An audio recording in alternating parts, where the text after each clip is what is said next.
Pleasure for me to be here with all of you, and I thank you for being here to honor our men and women in the armed forces. And it is now more than ever important that we recognize and respect how lucky we are for the sacrifice and the voluntary service of these men and women. You know, sometimes it goes without actually seeing how much they're really doing. But I know last year when I visited Djibouti, I don't think too many people here probably know where Djibouti is. When I landed on the Horn of Africa, this little base in Djibouti, where the 2,000 troops are stationed, the United States, French, and Great Britain, all stationed there to help support the mission in the Middle East and the Persian Gulf. In one of the most desolate, hot temperatures in the world, daily carrying out their mission of security, but also their mission of building. Through the Seabees that are there and the engineers that are there, they're building bridges. They're making water possible in places in Africa it's never been possible before. They're winning friends to the United States not by force, but by investment of human capital and by befriending them and meeting the needs that they have today. Or in Bosnia, where you go today and the peace is held and kept by 4 military units from around the world, one of them, the United States of America. Or my trip to Afghanistan last year to visit with the men and women on the point of the spear. The men and women who are there today defending the United States of America against the worst enemy and most dangerous enemy we ever faced. And to Baghdad, and Gazaria, and Kurdistan. In fact, in Kurdistan today, on the Kurdish-Tikrit border, General Anthony Kukalov from Fort Stewart and most of the men and women at Fort Stewart stand guard preserving and defending the peace lines in Iraq today. As we draw down our military force, our combat force, we're making an investment in seeing to it people are secure that the nation of Iraq can come together, elect its own government, its own parliament, and be a self-determined democracy in a very, very dangerous part of the world. And in Korea, where just recently the North Koreans allegedly, and it sounds like it's pretty much actually, sank a South Korean ship. There's a little sign that hangs at the DMZ where the U.S. has a number of troop stations. It says in front of them all, every day they get up 6 feet away from North Koreans armed at the DMZ and the Chekwanzit Hut where the peace agreement was signed over 50 years ago. Around the world, men and women volunteering to keep the peace, not just for America, but for any freedom-loving, peace-loving people. And I love what Colin Powell said when asked one time about the United States military. He said, you know, the United States military is a pretty unusual group. They fought on every continent. They fought on every battlefield. They've been around the world, and when they leave, all they ask for is a little bit of ground to bury their dead. The sacrifice and the commitment, the love and the compassion of the men and women in the United States military are what America is all about today. And I wondered a lot about what I would say in this chance to pay tribute. I thought I could make a great senatorial speech, but those are pretty boring and they don't have enough time to get one of those in. I thought I would show a film, but Lee's already done that. Notice those were all Lockheed airplanes in that film. Then I decided I'd tell you the story of 3 American heroes, all of whom I had the privilege of knowing in my lifetime. 3 men who served in the United States military and made the ultimate sacrifice. But I think their stories pay tribute to all that are here today, because they're just average, good American people who, when the call came, they went. All volunteered. All were inspired. All went simply because of the love of country that compelled them to defend you and to defend me. The first one is Lieutenant Jackson Elliott Cox of Burke County, Georgia, Waynesboro, the bulldog capital, the bird dog capital of the world. Interesting enough, he played football at the University of Georgia. He was my big brother in my fraternity. In Jack's senior year, the Vietnam War was raging. Jack was the friendliest, nicest, big old lummox. He was a teddy bear. He was a great guy. We used to sit around at the Key to America motel at night after we studied and drink a cup of coffee, eat pecan pie. He and Alex Crumbly from McDonough, Georgia, and I. And I'll never forget the night that he came in. We were talking about what we did that day, and he said, I signed up for the Marine Corps OCS. And we both stopped for a minute and just, Jack had never expressed a desire to serve in the military. He'd never really opined in any way that we could remember on the service. And we started talking, and he said, you know, I'm graduating in a couple of months. He said, I'm trying to decide what I'm going to do with the rest of my life. He said, you know, what's going on in Vietnam is really bad. And I just decided it'd be great to become an officer in the Marine Corps and fight for the United States of America, and that's what I'm going to do. And I've still got my letters in my desk from Paris Island, my letters that he wrote me from Vietnam, pictures of Jack and I together. In particular, the last letter I got before Jack died in Vietnam was only a month before he was supposed to come home. He wrote me a letter talking about wanting to go to a Braves game because they just built Atlanta Stadium. He was a great sports fan. And I wrote him back, I said, Jack, I'll get box seats when you get back. Alec and I cannot wait for you to come home. A few days later in a firefight, Jack was killed in Vietnam. Alec and I went to Waynesboro the next day. And we stayed with Emily and Sidney Cox, his mom and his dad, until the Marine Corps brought Jack home.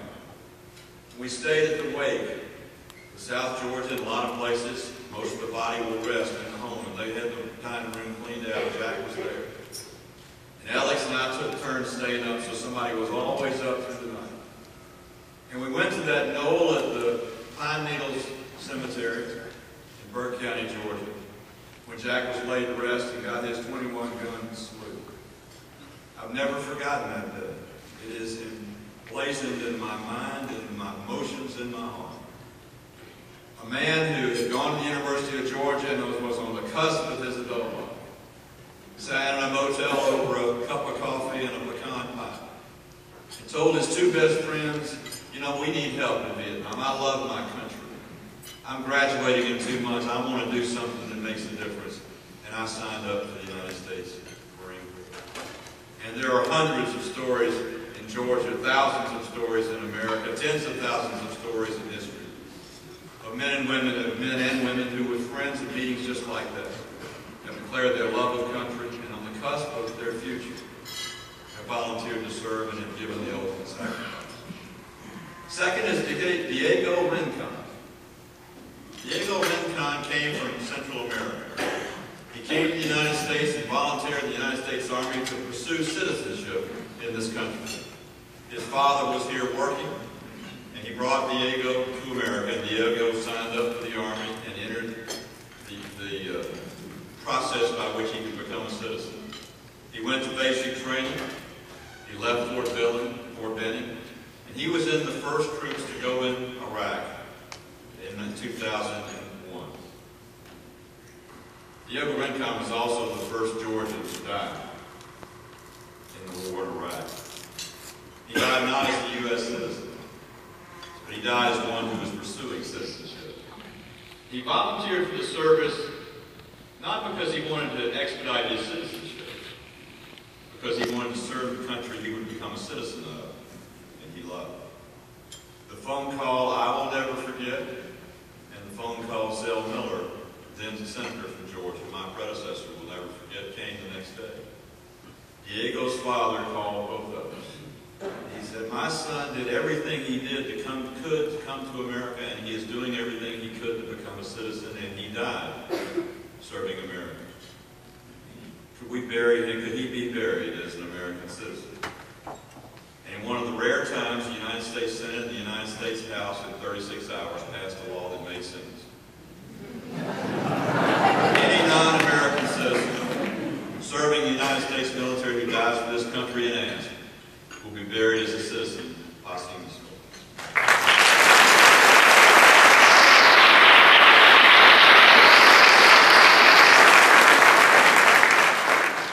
I go by to see Diego's dad every once in a while at Home Depot, and he shares his great pride in his son and the sacrifice he made for the country he adopted, but never quite until he actually paid that ultimate sacrifice, became a citizen.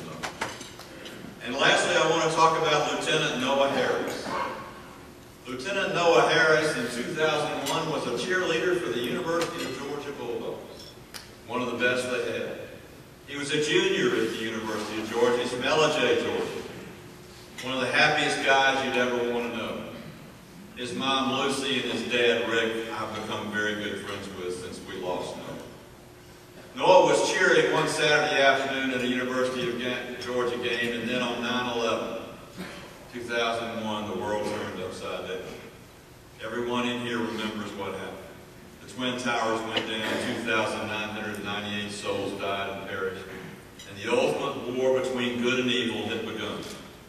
Not of our choosing, but just as Americans have time and again in the history of this country. The Noah Harrises, the Diego Rincons, and the Jackson Elliott Coxes of the world volunteered to serve that country that they loved. Noah, on the day after 9/11, went to the ROTC building at the University of Georgia. Thank God we still have ROTC at the University of Georgia. And he went into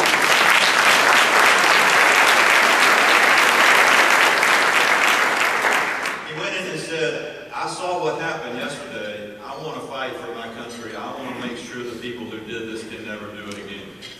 I want to join the Army, and I want to become an officer, and I want to go fight them wherever they are. And the head of the ROTC of the United States Army at the University of Georgia said, well, the problem is you're a junior, and you're almost halfway through your junior year, and you have to have at least 2 years in ROTC to serve, to go to OCS. So he said, well, let's find a way to do it. And through efforts through the Army and through the support of the university, Noah went through an expedited process of ROTC, went off to OCS, and in less than a year was in Iraq. Noah Harris was known as the Beanie Baby Soldier. His mom, Lucy, would send him beanie babies, and in one pocket he kept his bullets. In the other pocket he kept his beanie babies. When he walked the streets of Gazaria near Baghdad, where he was stationed, all the little children got a beanie baby from Noah Harris. Noah represented the United States not just with force, but with kindness, and won friends and supporters wherever that he went. And then this young cheerleader who volunteered for the service and went to fight those who would bring harm to all of us, who died in an accident with an improvised explosive device in Iraq. I went to Noah's funeral, and I went to Jack's funeral, and I went to Diego's funeral.